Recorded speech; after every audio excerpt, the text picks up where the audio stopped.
ገንዘብ ወዳጅ ሰው እና ቀናተኛ ሰው ገንዘብንና ተግባርን እንደ ዝናብ ብታዘንብለት ማመስገን አይወድም ይላል ቅዱስ ዮሐንስ አፈወርቅ። አይወድም። ጥሩ ጥሩ ብሎ ዝም ይላል። ነውር ነው፣ እንደዚህ አይደረግም። ማመስገን ይገባል። ሰዎች ሲመሰገኑ እርር ማለት። እኛ አለማመስገን ሌላ ችግር ነው። ደግሞ ሰዎችን ሌላ ሰው ሲያመሰግናቸው ምን ማለት? እርር ማለት።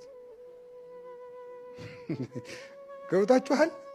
እርር ማለት ወይ ወጥተን እንሄዳለን ወይ ወጉን እንለውጠዋለን። አቤት አቤት አቤት አቤት አቤት ገሌ ሲባል ምን እንላለን?